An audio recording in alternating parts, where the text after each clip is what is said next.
नमस्कार। मेरे साथ इस वक्त बैठे हुए हैं डॉक्टर कौशलेंद्र मिश्र जी। सुप्रतिष्ठ रचनाकार हैं। बहुत सारी विधाओं में इन्होंने बहुत ही अद्भुत रचना कर्म किया हुआ है, चाहे वो लेख हो, आलेख हो, व्यंग्य हो, कविता हो, किताबें हो, विचार हो, न जाने कितने इनके आयाम हैं। ऐसे बहुविध सुप्रतिष्ठ रचनाकार को अपने बीच पाकर मैं बहुत प्रसन्न हूँ। और आज हम चर्चा करेंगे एक बहुत ही महत्वपूर्ण विषय पर, जिसके बारे में मैं अभी आपसे जिक्र करूंगा। वो है कि भाषाई सौंदर्य, भाषाई भावबोध और कविता और नए साहित्यकारों और साहित्यकारों समग्र के लिए किस तरह से इसका महत्व है भाषा का। और डॉक्टर कौशलेंद्र, आपको मैं इस बात के लिए आमंत्रित करता हूँ कि आप विषय का प्रतिपादन इस तरह से करना चाहेंगे कि भाषा जो कि वाहिका है संवेदनाओं की, कविता की, किसी भी रचना कर्म की, वो किस हद तक भाव का साथ देती है और उसकी परिशुद्धता किस हद तक होनी चाहिए, या फिर भाव ही सब कुछ है, भाव सौंदर्य सब कुछ है। आप इस पर जरूर प्रकाश डालना चाहता हूँ आपसे। बिल्कुल। नमस्कार आपको और सभी श्रोताओं को। भाषा और भाव साहित्य लेखन में दोनों ही बड़े प्रमुख विषय हैं। प्राय इन चीज़ों को लेकर के लोगों में दुविधा रहती है। कुछ लोग इस मत को प्रतिपादित करते हैं कि भाषा ही सब कुछ है। कुछ लोग कहते हैं भाषा प्रधान नहीं है, भाव प्रधान है। आप हमारे भाव को ग्रहण करिए, मेरी भाषा पर मत जाइए। इस तरीके से कहने वाले भी लोग। हमें ऐसा लगता है कि पूरे ब्रह्मांड में जो भी कुछ है, जितनी भी चीज़ें हैं, उनके सबके बीच में एक संतुलन होता है, तभी वो चीज़ स्थिर रह पाती है या आगे बढ़ पाती है, उसका विकास हो पाता है। ये संतुलन कहीं भी इसमें अगर कमी हुई या संतुलन गड़बड़ हो गया तो फिर वो चीज़ रहती है। इसलिए भाषा हो, भाव हो, व्याकरण हो, सबके बीच में संतुलन होना चाहिए। बल्कि व्याकरण की शुद्धता के पक्ष में मैं हमेशा रहता हूँ। मुझे आपकी बात इसलिए बहुत ही रेखांकन करने योग्य लग रही है कि भाषाई शुद्धता, भाव शुद्धता की बात तो आपने की, लेकिन एक बहुत महत्वपूर्ण बात आपने कह दी व्याकरण को लेकर, कि व्याकरण जो व्याकरणविद होते हैं उनका ये शुरू से हमारे भारतीय साहित्य में जो भी अवदान रहा है, वो कहते हैं कि बहुत शुद्ध होना चाहिए, परिनिष्ठित होना चाहिए, क्योंकि उसके माध्यम से ही हम चलते हैं। चाहे मैं पढ़ रहा था अभी हाल में कि वाक्य पदी एक भर्तृहरि का लिखा हुआ ग्रंथ है, जिसमें ब्रह्म सूत्र है, ब्रह्म व्याकरण की बात की गई है। तो शब्द ब्रह्म, जैसा कि आपने भी कहा है, तो वो विचलन उसमें नहीं होना चाहिए।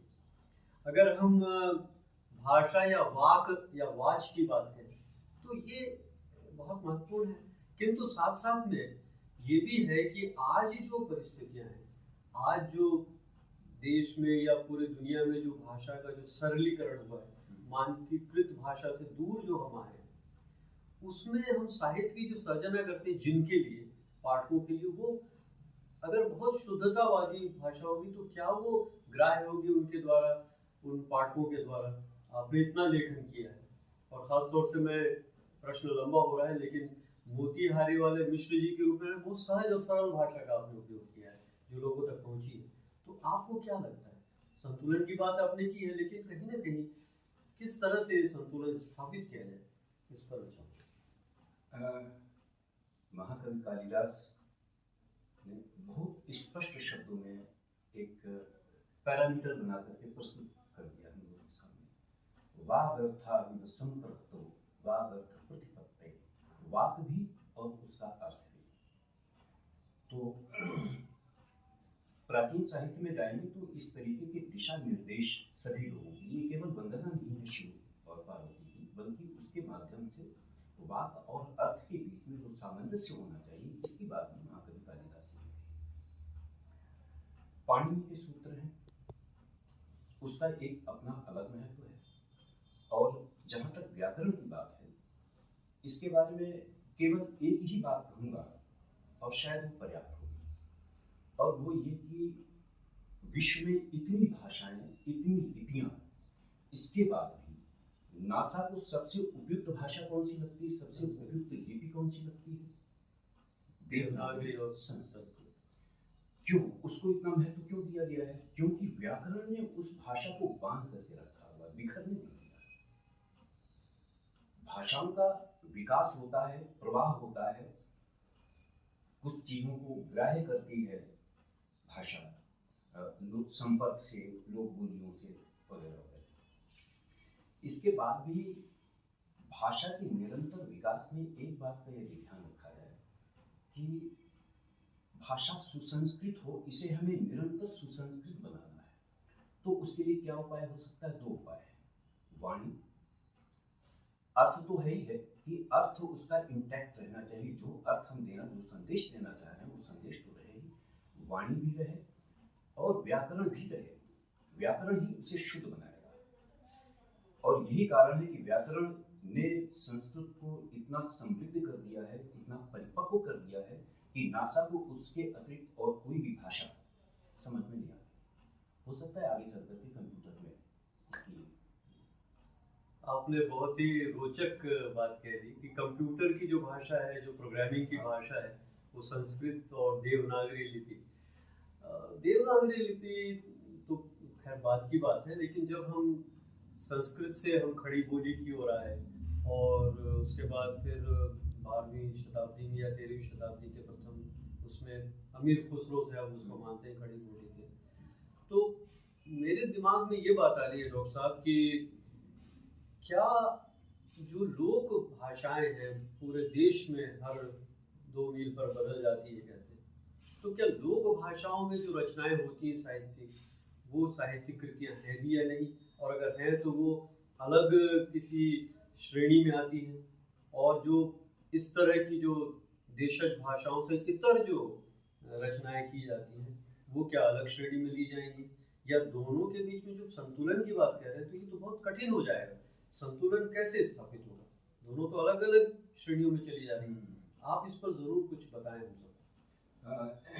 यहाँ पर मैं इस बात पर बल देना चाहूँगा कि जो भी कुछ लिखा जा रहा है उसकी विषय वस्तु क्या है, इस पर ये निर्भर करेगा कि हम किस प्रकार की भाषा का चयन करें और उसका शिल्प क्या हो। घात की कहावतें हैं, लोक भाषा में, लोक बोली में उन्होंने अपनी कहावतों को लिखा है। इस तरीके की बहुत सारी चीजें हैं जिन्होंने लोक बोली में अपनी रचनाओं को किया। उनका उद्देश्य क्या था? लोगों तक अपनी बात को पहुंचाना। घात कभी ये चाहते थे खेती किसानी मौसम की बातें साइंटिस्ट को नहीं चाहिए, किसान को चाहिए, कुम्हार को चाहिए, पानी कब बरसेगा, कब हम भट्टी जलाएं, कब न जलाएं। उन तक हमारी भाषा पहुंचे, उन तक हमारी बात पहुंचे, तो उनकी भाषा को हमने अपना लिया, लोक भाषा, लोक बोली को हमने अपना लिया और लोक बोली में हमने उस चीज को लिख दिया। तो अच्छा, अब वही अगर कोई गूढ़ बात है, गूढ़ साहित्य की बात है, तो जब गूढ़ता को हमें प्रतिपादित करना है और अपना संदेश एक अलग समाज को देना है, विद्वत समाज को देना है, तो हाँ, हमारी भाषा और भी परिष्कृत होगी। विषय तो गूढ़ है ही, गूढ़ता के साथ साथ में ये चीज जरूर है कि उसमें भी श्रेणियां हैं। विभिन्न जो हमारे श्रोता हैं, जो विद्वान लोग हैं, तो सबके पास तक वो बात पहुंचे। यहाँ संतुलन की आवश्यकता अवश्य है, लेकिन घात की कहावतें और एक विद्वत परिषद के बीच हमको ये चयन करना पड़ेगा।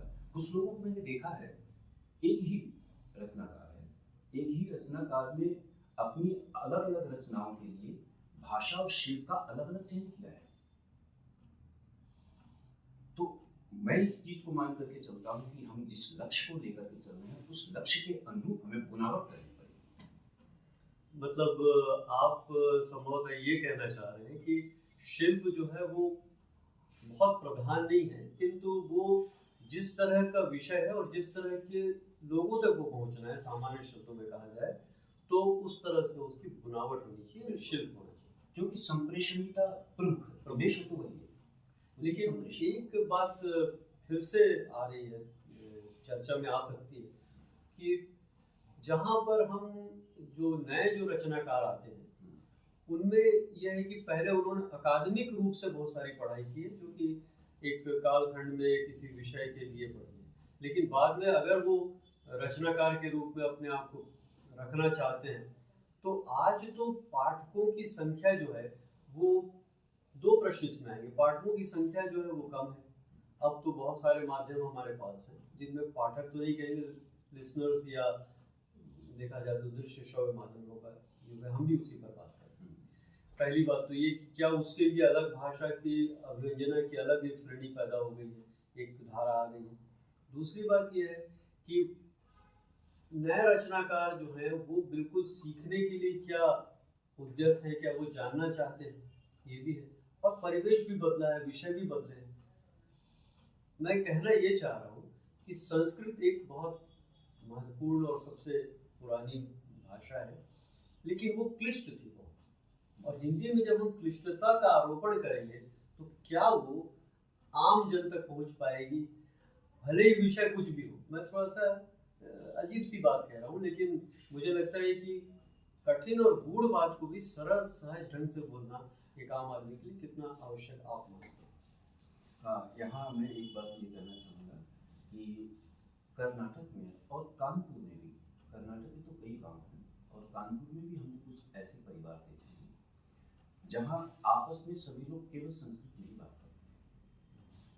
कालिदास ने और माघ ने इन सभी रचनाकारों ने जिस प्रकार की संस्कृत का कुछ प्रयोग किया है, वैदिक संस्कृत इस तरीके की नहीं। वैदिक संस्कृत कहीं अलग है और बड़ी क्लिष्ट है। इन लोगों ने सरलीकृत किया, किंतु व्याकरण को नहीं छोड़ा। गांव में आज भी, भारत के गांव में जहाँ संस्कृत बोली जा रही, पूरे के गांव में मजदूर है वो भी संस्कृत में आपस में बात करता है। संस्कृत का सरलीकरण कर दिया। तो संस्कृत बहुत क्लिष्ट है, ये बात सही है, लेकिन वो विद्युत परिषद के लिए क्लिष्ट है।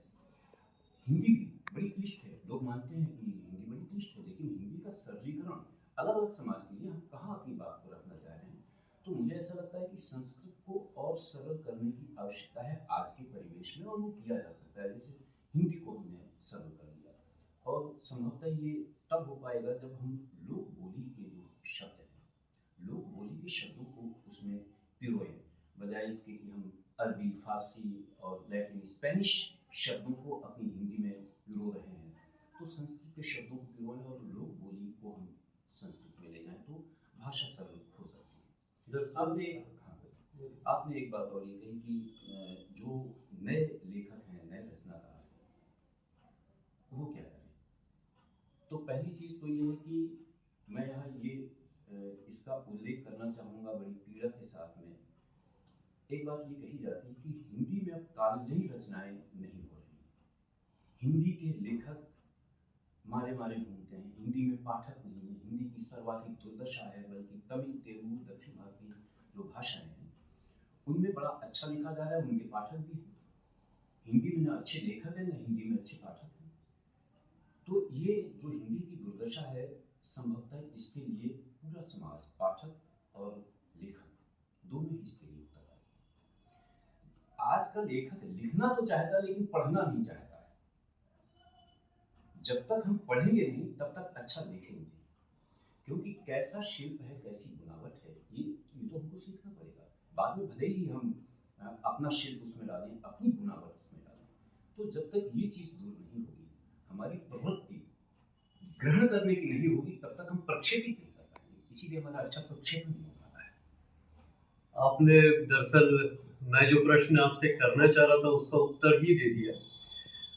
आज और हमारे देश में बहुत समय से इस तरह के भाषाई आंदोलन तो नहीं कहेंगे, भाषाई एक बातें होती रही हैं कि भाई हम इस भाषा को, राजभाषा को किस तरह से स्वीकार करें पूरे देश में। और जबकि संविधान हमारा कहता है कि भाई इनका, इसका राजभाषा का उपयोग होना चाहिए, और स्थानीय जो भाषाएं या प्रादेशिक भाषाएं, उनका भी 22 भाषाएं हमारे संविधान में जिनको मान्यता और आगे भी होती जा रही है। तो हमारे यहाँ इतनी सारी बोलियां हैं, 2011 का सर्वेक्षण कहता है कि 700 से ऊपर लोक बोलियां हैं, लोक भाषाओं के स्तर पर है। ये इसको आपने मानक के रूप में भले ही कोडिफाई करने की बात नहीं की है, लेकिन आपने एक बात बहुत महत्वपूर्ण कही, जिससे मेरा प्रश्न या जिज्ञासा आ रही है कि फारसी, अरबी और लैटिन और इंग्लिश के जो शब्द हैं उनका घालमेल नहीं होना चाहिए। किंतु मुझे ऐसा लगता है कि आज के समय में, मैं इसको अंडरलाइन करना चाहता हूँ, अंडरलाइन इसलिए बोल रहा हूँ कि अंग्रेजी में बोलना चाह रहा हूँ, कि अगर हम ये अंडरलाइन नहीं करेंगे तो हमारे जो नए जो बच्चे हैं, जो सोशल माध्यमों में हैं, सामाजिक सोशल मीडियम जिसे हम कहते हैं उसमें हैं, और जिनको वो भाषाई जो हम उत्कृष्टता की बात कह रहे हैं, शुद्धता की बात कर रहे हैं, वहाँ पहुँचने में बहुत समय लग सकता है। तो क्या हमारे जो शिक्षण संस्थान हैं वहाँ पर एक भाषा नहीं बल्कि मुख्य भाषा के रूप में राजभाषा या उनकी जो भी क्षेत्रीय भाषा है उसका त्रिभाषा फॉर्मूला के अलावा उस पर जोर दिया जाए, ताकि नया पाठक पैदा हो कम से कम, ये बहुत ज़रूरी होगा। या जैसा चल रहा है खिचड़ी कार्यक्रम, वो चलने दिया जाए, ताकि धीरे धीरे प्रोन्नत होती चली जाएगी भाषा। इसमें साहित्यकार क्या कर सकता है आज का साहित्यकार? हाँ, यहाँ पर मैं एक बात ये कहना चाहूँगा कि भाषा प्रवाहमयी हो, मैं नहीं मानता था, आज भी मानता हूँ।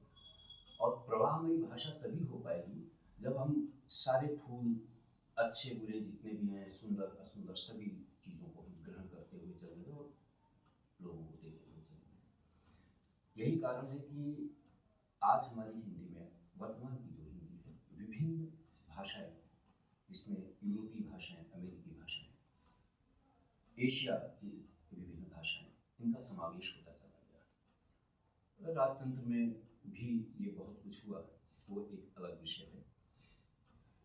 हर चीज के कुछ अच्छे पक्ष हैं, कुछ न्यून पक्ष हैं जो कि प्रतिकूल हैं। अभी तक मैं इन चीज़ों पर अभी ध्यान नहीं दे रहा था। ध्यान देना हमने तब प्रारंभ किया जब ये बात आई कि उर्दू हिंदी की अपेक्षा अधिक प्राचीन है। लोग कहना प्रारंभ करते हैं, फला धर्म हिंदू धर्म से अधिक प्राचीन है, हमारा इतिहास अधिक प्राचीन है, हिंदुओं का इतिहास न्यूनतम है। क्यों? क्योंकि देखो, अगर हमारी भाषा न हो तो हिंदी में तो कुछ है ही। हमारी भाषा के बिना तो हिंदी लग रही है, वो चल ही नहीं सकती। इसलिए हम सर्वश्रेष्ठ हैं। हिंदी, हिंदुत्व, हिंदुस्तान ये बहुत पिछड़ा हुआ है और बहुत न्यून है। ये बात सीधे आक्रमण करती है हमारे विचारों पर कि जिस दिशा को हमने पकड़ा उसमें हमसे कहाँ चूक हो गई, हमने अपनेपन को कहाँ छोड़ दिया। ठीक है, हम बहुत सारी चीजों को ग्रहण करें, लेकिन उसमें हमने अपनेपन को छोड़ दिया। ये सबसे बड़ा इसमें एक नकारात्मक पक्ष है। और इसी पक्ष को देख करके, इस पर विचार करके मैंने अपनी भाषा को परिष्कृत करना प्रारंभ किया कि अन्य भाषाओं के बिना भी हम अपनी भाषा को प्रवाहमयी, सुबोध और संप्रेषणी बना सकते हैं। और ये हमको सीखना भी पड़ेगा। जो लोग कहते हैं कि नहीं डॉक्टर साहब आपकी भाषा बड़ी क्लिष्ट है, मुझे नहीं लगता इतनी क्लिष्ट है। क्या हमने तो, हमारी मातृभाषा अंग्रेजी नहीं है, फ्रेंच नहीं है, इसके बाद भी हमारे बच्चे अंग्रेजी बोलते हैं, फ्रेंच बोलते हैं, स्पेनिश सीख रहे हैं। तो जब हम विभिन्न भाषाएं सीख सकते हैं, विदेशी भाषा सीख सकते हैं, तो अपनी भाषा क्यों नहीं सीख सकते? ये एक बहुत बड़ा प्रश्न है। यहाँ पर इतिहास पर चोट हो रही है, हमारे अस्तित्व पर चोट हो रही है, भाषा को लेकर, मंदिर को लेकर, बहुत सारी चीजों को लेकर के। इसलिए विचार करने के लिए आपने दरअसल वो दुखती रग जो होती है ना, वो दबा दी है। और कोई भाषा किस तरह से पूरे परिवेश को ही नहीं बल्कि साहित्य को ही नहीं बल्कि पूरे देश और पूरे देश काल की जो परिस्थितियां हैं उसके लिए महत्वपूर्ण हो जाती है, ये आपने बात कही है। मुझे लगता है कि मेरा हो सकता है व्यक्तिगत विचार हो, लेकिन ये बात बिल्कुल सच है कि किसी भी भाषा का जो महत्व है, अगर वो हमारी संस्कृति से, हमारी संस्कृति के विराट स्वरूप, अगर हम उसे धर्म भी कह दें थोड़ी देर के लिए, तो वहाँ तक न जाए तो कोई बात ही नहीं होगी। अगर गौतम बुद्ध पाली और उस तरह की प्राकृत में रचना करते तो वो आगे चल के धीरे धीरे दूसरी भाषाओं में लिप्यंतरित होकर या बदल कर आती है हमारे बीच, तो वो एक बात बनी रहती है। शायद आप उस तरफ भी रेखांकित कर रहे हैं कि सनातन धर्म या हिंदू जो धर्म है उसके साथ भाषा का जुड़ाव है, और उर्दू और फारसी जो है उसमें ये प्रत्याख्यान करने की कोशिश की जा रही है, विचार किया जा रहा है कि वो हमसे पुराने हैं और ये बात बताने की कोशिश। लेकिन इतिहास और पुराविद जो है वो तो इस बात को कहीं न कहीं मानते हैं कि सबसे प्राचीन जो भाषा है और जिसका साहित्य रचा गया वो वेद है। तो क्या ऐसा लगता है कि हमें अपनी विरासत से भी पीछे जाना होगा? हमें अपने पुरातन गौरव की ओर लौटना होगा और क्या इसके लिए विशेष प्रयास की आवश्यकता है? देखिए, ऐसा है कि तात्कालिक परिस्थितियाँ तात्कालिक परिस्थितियों ने हमें विवश किया है इस एक पक्ष पर गहन चिंतन करने के लिए। मैं बार बार झूठ बोलूंगा, आप सच के साथ खड़े हैं, खड़े रहिए, आपके साथ कई लोग नहीं हैं। मैं झूठ बोलने वाला हूँ और मेरे साथ बहुत सारे लोग हैं। एक समय वो आएगा जब दिगंत में सिर्फ मेरी बात गूंजेगी, क्योंकि सच बोलने वाले आप अकेले हैं, झूठ बोलने वाले हम बहुत सारे लोग हैं। टीवी के कार्यक्रमों में जो डिबेट्स आजकल हो रहे हैं, उन डिबेट्स में देखिए केवल झूठ झूठ झूठ परोसा जा रहा है। ये झूठ इतना, इसकी प्रतिध्वनि इतनी तीव्र हो रही है कि जो नई पीढ़ी के लोग हैं, नई पीढ़ी के लोगों ने कहना शुरू कर दिया है कि क्या पाखंड है हिंदुत्व में, क्या पाखंड है, ये सब कुछ नहीं है। और अगर अरबी लोग न होते तो हम ये नहीं कर पाते, फारसी लोग न होते तो हम ये नहीं कर पाते, और अंग्रेज न होते तो हम ये नहीं कर पाते। क्यों? हजारों साल पुराना जो हमारा इतिहास है, 18वीं शताब्दी में, 18वीं शताब्दी के इंग्लैंड की स्थिति ये थी कि हल चलाना नहीं आता था उनको। अंग्रेज जब यहाँ आए, उन्होंने यहाँ देखा बर्फ कैसे जमाई जाती है, हल कैसे चलाया जाता है, इसको लिख कर के दिया, वहाँ बताया कि इस तरीके से यहाँ पर काम हो रहा है, झूम खेती मत करो, आप भी इस तरीके से करो। तो ऐसा नहीं है। अभी हमने आपको उस वाक्यनाम की गंगेश का मैंने उल्लेख किया, उसमें उन्होंने डेनिसन बेरविक ने बताया कि आज भी भारत में घड़े में पानी लेकर के खेतों की सिंचाई होती है, और फावड़े से लोग खेत जोतते हैं या बैलों से खेत जोतते हैं। अब पहाड़ पर सीढ़ियों वाले खेत हैं, वहाँ ट्रैक्टर नहीं चल सकता, बड़े बैल नहीं चल सकते, वहाँ तो आपको हाथ से ही काम करना पड़ेगा। इस तरीके की जो स्थान है जहाँ थोड़ा छोटी सी क्यारी है, जैसे गंगा के जो कछार होते हैं, किसी भी नदी के कछार में जहाँ आप खेती किसानी कर रहे हैं, तो वहाँ तो घड़े से पानी डालना पड़ेगा, वहाँ कोई साधन नहीं है। तो किसी एक चीज को देख करके उसका सरलीकरण नहीं कर सकते आप। वो सरलीकरण अगर होगा तो वो गलत हो जाएगा, वो मिथ्या चीज है। ये बहुत बड़ा संकट है कि एक किसी छोटी सी चीज को, एक छोटे से दृश्य को देख करके जब हम उसका सामान्यीकरण कर देते हैं तो एक मिथ्या संदेश लोगों तक पहुंचता है। मैं भाषा और व्याकरण की इसलिए बात करता हूँ। यहाँ एक बात फिर से आ रही है, हालांकि हम लोग आखिरी बातचीत के आखिरी पड़ाव पर हैं, कि क्या आप ऐसा मानते हैं कि हमारा जो इतिहास लेखन हुआ है स्वातंत्रोत्तर भारत में, कम से कम वो बहुत सही नहीं हुआ है? और क्या उसका पुनर्लेखन जिसके प्रयास अभी चल रहे हैं वो क्या होना चाहिए और होना ही चाहिए? होना ही चाहिए। कारण ये है कि इतिहास लेखन में एक चीज जो बड़ी प्रभावी होती है, एक तो होता है निष्पक्ष लेखन, जो भारत की प्राचीन परंपरा रही है, वैदिक काल से लेकर के महाभारत काल तक एकदम निष्पक्ष परंपरा रही है। एक तो वो परंपरा। दूसरी चीज ये है कि मैं राजा हूं तो मेरे कार्यकाल में मैं अपनी प्रशंसा करूंगा और अपने शत्रु की बुराई करूंगा। एक ये इस तरीके का इतिहास लेखन हुआ कि राजा राजपोषित जो इतिहासकार हुए वो अपने राजा के ही पक्ष की बात करें, उन्होंने जो इतिहास लेखन किया है वो अपनी चीजों को, अपने सम्राट को एलेबोरेट करने के लिए किया है।